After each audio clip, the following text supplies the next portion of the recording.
Polres, jajaran yang hadir secara virtual, serta para hadirin yang berbahagia. Ini kalau lihat yang hadir, Mas Toto, Mbak Devi, Pak Adi, Pak Basuki, ini lengkap.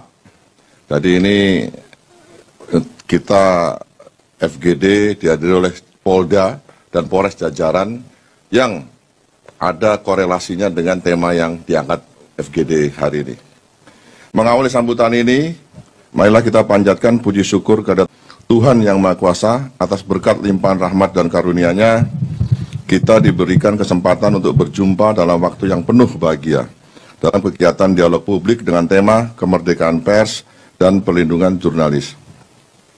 Semoga kegiatan ini dapat bermanfaat bagi bangsa yang kita cintai ini.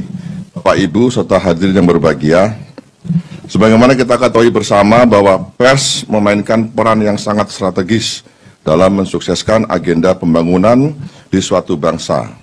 Karena pers menghadirkan berbagai informasi dan kritik sebagai kontrol sosial dalam mengawal pembangunan tersebut. Di samping itu, rencana maupun implementasi dari program-program pembangunan perlu disosialisasikan agar diketahui dan mendapat dukungan dari masyarakat.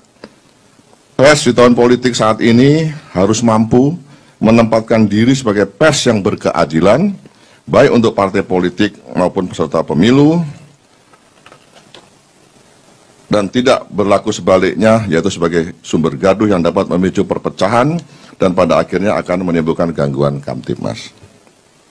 Undang-Undang Republik Indonesia Nomor 40 Tahun 1999 tentang pers pada pasal 6 dijelaskan bahwa terdapat 5 peran pers dari pers nasional, yakni 1.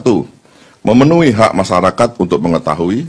2. Menegakkan nilai-nilai dasar demokrasi, mendorong terwujudnya supremasi hukum dan hak asasi manusia serta menghormati kebinekaan.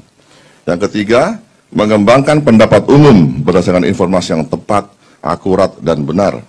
4. Melakukan pengawasan, kritik, koreksi, dan saran terhadap hal-hal yang berkaitan dengan kepentingan umum. Yang kelima, memperjuangkan keadilan dan kebenaran. Sebagai pilar demokrasi, eksistensi pers dalam mengawal pembangunan bangsa tidak hanya berada pada jalan yang mudah, namun jalan yang berliku dan terjal tidak jarang dijumpai oleh insan pers itu sendiri sebagai konsekuensi dari pencarian berita yang tidak jarang berhadapan dengan kepentingan-kepentingan tertentu.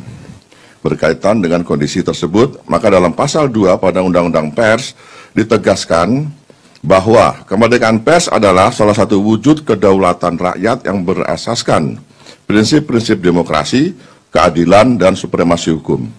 Untuk itu, kemerdekaan pers dijamin sebagai 1. Hak asasi warga negara. 2. Terhadap pers nasional tidak dikenakan penyensoran, pemberedelan, atau pelarangan penyiaran.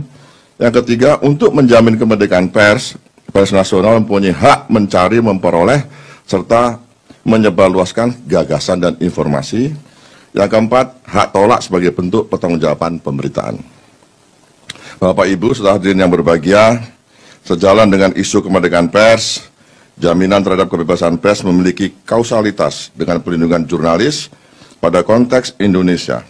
Hasil asesmen menyebutkan bahwa tingkat kekerasan terhadap jurnalis dapat dikategorikan merisaukan berdasarkan data yang dihimpun Aliansi Jurnalis Independen Indonesia. Jumlah kekerasan per tahun masih di atas 40 kasus, di mana sebagian besar terjadi saat jurnalis melakukan peliputan maupun setelah karya jurnalisnya terbit. Selain jumlah kasus bagaimana saya sebutkan tadi, terdapat 3 hal penting yang perlu kita ketahui bersama. Pertama, meningkatnya serangan digital terhadap jurnalis, mulai dari menyebarkan informasi pribadi jurnalis hingga serangan cyber yang terjadi akibat banjirnya jaringan internet oleh fake traffic kepada situs perusahaan media. Kedua, munculnya kekerasan seksual terhadap jurnalis perempuan. Dan ketiga, maraknya kekerasan terhadap pers mahasiswa.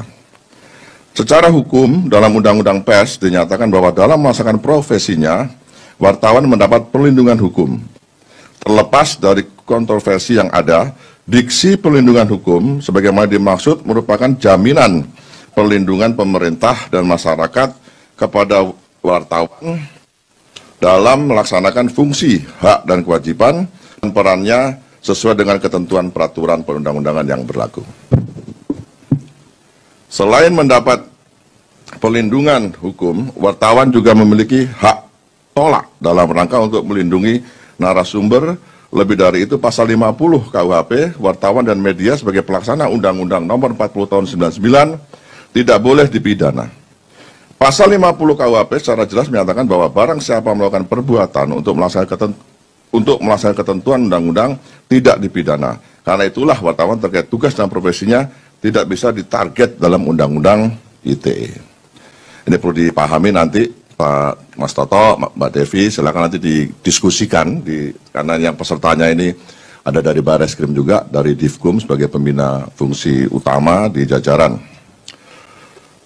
Mudah-mudahan acara ini dapat berlangsung dengan lancar. Saya minta peserta FGD kita di sini